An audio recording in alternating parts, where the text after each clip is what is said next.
Hurricane Dorian is closing in on the U.S. coastline. We're tracking its course and the damage left in its path. As Hurricane Dorian starts to impact the East Coast, strange photos of the storm are showing up online. Our verified team is looking into these pictures and separates fact from fiction. The U.S. Department of Justice is proposing to hurry up the process of enacting the death penalty for mass shooters. This morning, we want to know what you think. Should quick executions be used for those found guilty of mass shootings? Many people are talking about saving for retirement. So how much is enough? We connect the dots. Spokane's new pavilion. Spokane's legendary pavilion is set to reopen this weekend. What to expect from the two-day grand reopening event.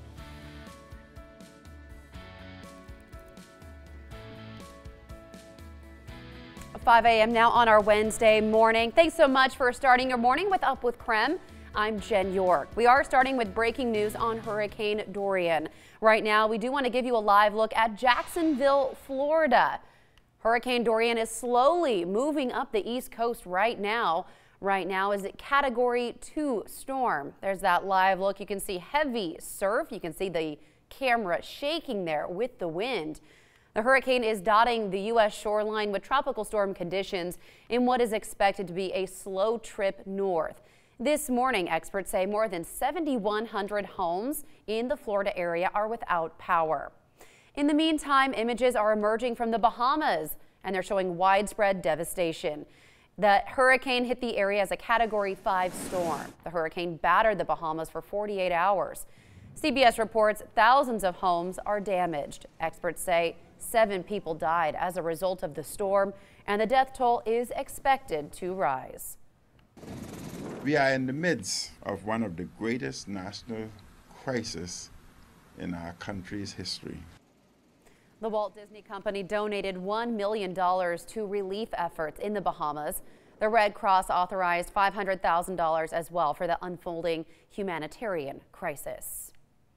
It's 5:02 now. We want to bring in Evan Arani. Evan, where is the hurricane at right now? So we're seeing it really close in on the U.S. mainland. You can see it's a Category 2, as we mentioned, sustained winds of 105 miles an hour and picking up plenty of speed. Yesterday it was at a virtual standstill, if not moving at 1 mile an hour. Finally now making a little bit of progress. It is moving north-northwest at 8 miles an hour. The problem, of course, is how close its trajectory is to the Carolinas. So right now we are not expecting that hurricane's eye to make it to Florida or Georgia, but look at its path as a Category 2 storm. It goes all the way up to Charleston and Wilmington, and it just pushes dangerously close. What we look at is that cone, and inside of that cone, where it's possible for Dorian to make landfall, is Charleston and Wilmington. Now, although it is a Category 2, there are still officials urging people to keep in mind that this can create life-threatening storm surge and wind. It is already causing plenty of wind across the Florida coast. So a little bit of a closer look shows you those what we call spaghetti plots that go all the way up the coast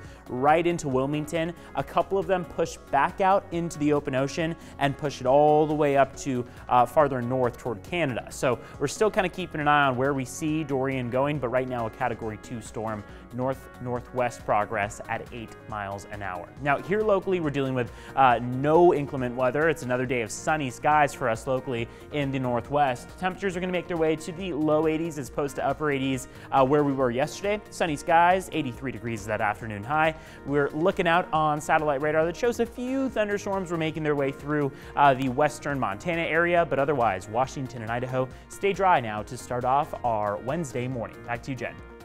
Evan, thank you. Well, getting back to Hurricane Dorian, as it slowly moves towards the East Coast, we are seeing more photos of the storm online.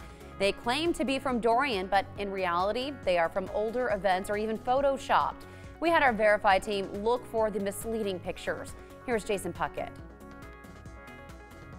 So there's one fake pic you have likely seen before. This one of a shark on a highway. It appeared during Hurricane Florence, Irma, and Harvey, just to name 3. Now, it's obviously false. It edited a stock photo of a shark into a flooded highway picture. But there are some pics that are a little harder to pick out, like this picture of the storm from a ship at sea. It's been popping up online since 2003. And this picture of soldiers in a storm at the Tomb of the Unknown Soldier is a real picture, but not from a hurricane. Then there's this picture of a flooded airport. It's actually from a 2013 report on potential effects of climate change. It's an artist rendering of the New York airport. Now, these are just some examples of the misleading images you may see in coming days, and they may seem inconsequential, but the reality is that they pull attention away from what's really going on and can make people believe the storm is either better or worse than it really is. So a couple quick tips for you. If you see a post like this pop up, run the picture through a reverse image search. There are a number of sites that let you do this. You simply upload the picture and check the results. Some key things to look for though: 1,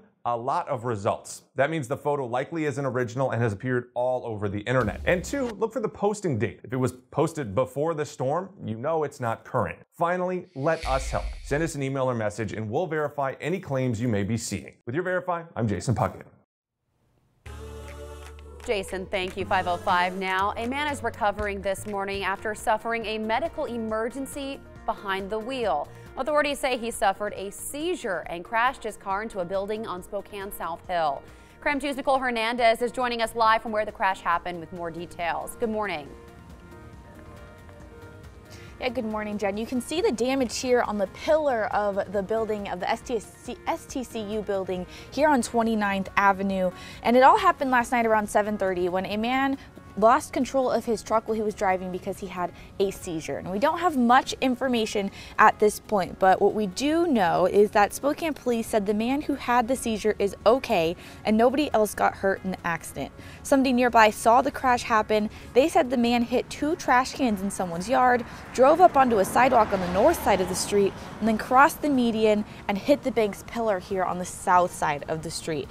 And as you can see, there's a lot of damage, but the actual structure of the building here is okay. There's just a lot of, this rubble, this brick here around. There's even some pieces of the car's kind of glass and headlights in the area. Live here on the South Hill, I'm Nicole Hernandez. I'll send it back to you, Jen. All right, Nicole, thank you so much. So you can definitely see some damage this morning. It is coming up on 5:07 now. Let's get into your morning rush. Homeowners in Grangeville are being asked to keep their doors locked this morning. We're tracking this breaking news.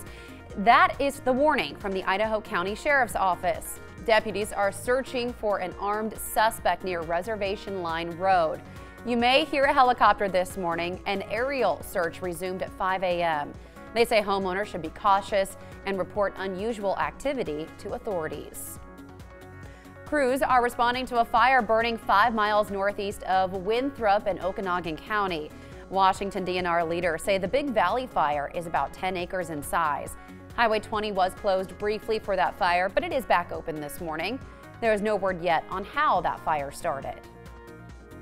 A 19-year-old Spokane man fell to his death in the Alpine Lakes wilderness. That is about 25 miles north of Cleellum. Friends say he left his hiking group Friday for a solo hike and did not return. Authorities later found his body after an apparent fall at the base of 3 Queens. There are new immunization rules for the new school year. Parents can no longer claim a philosophical or personal objection to exempt their child from the MMR vaccine. This applies to children in schools or child care facilities. The recent measles outbreak across the U.S. prompted lawmakers to change vaccine exemptions. If your child was immunized in a different state, you will have to file a request for records by mail. A jogger escaped a cougar attack in Oregon by kicking it in the head. It happened this weekend in Corvallis. Experts say he did everything right to scare it away. He got big and he made noise, but it did not work. So they say he kicked the animal. Witnesses say a couple walking a dog eventually scared the cougar away. Oregon State wildlife officials are trying to catch the cougar. They say the animal will be euthanized due to its aggressiveness towards humans. Well, that is your morning rush. Stories making headlines in the inland Northwest. You can let us know what's happening in your neighborhood by using the hashtag UpWithKREM.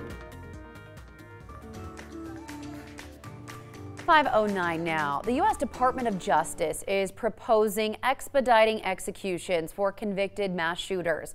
It's gaining more support this week after mass shootings in Texas. KREM 2's Dana Marie McNichol is live in studio now to break down the proposed legislation. Good morning. Good morning, Jen.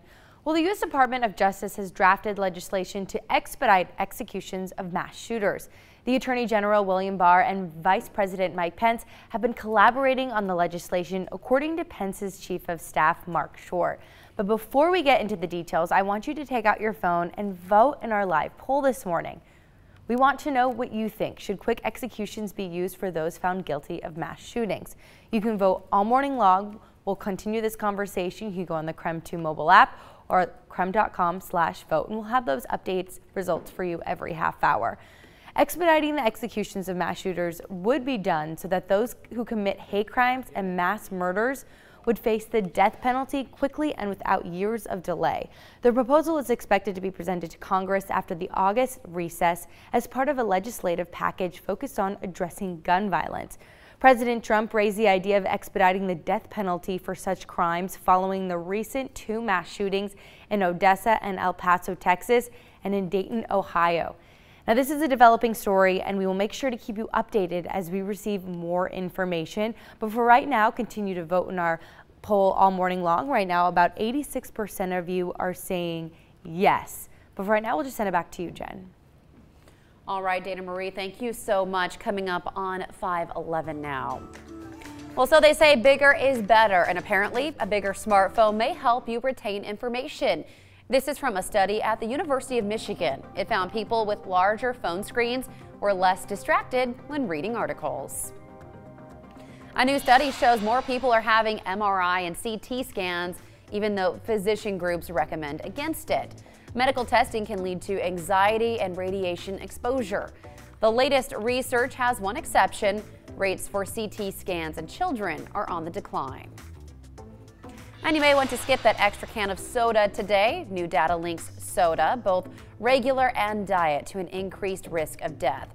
Researchers found drinking 2 or more glasses of soda per day can increase a person's risk of death. You're telling me sugar water isn't good for me? We report on this time and time again. It seems like, everything comes back to drinking a lot of water, eating healthy, your fruits and veggies. And in moderation, right? Yes. If you still enjoy soda, in moderation. Just don't be having 2 a day. Yeah, You can maybe. do coffee.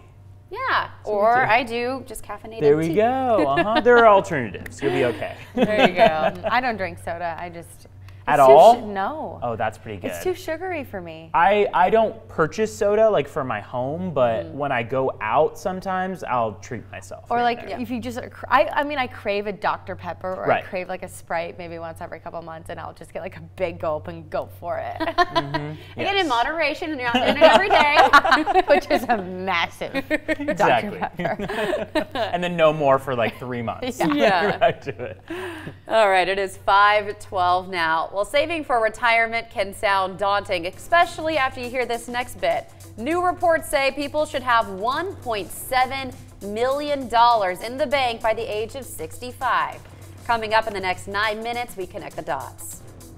And after a citywide water contamination, Hilliard is still trying to figure out what company is to blame. At 5:30, we'll tell you about the ways they're looking into preventing a contamination like that from ever happening again.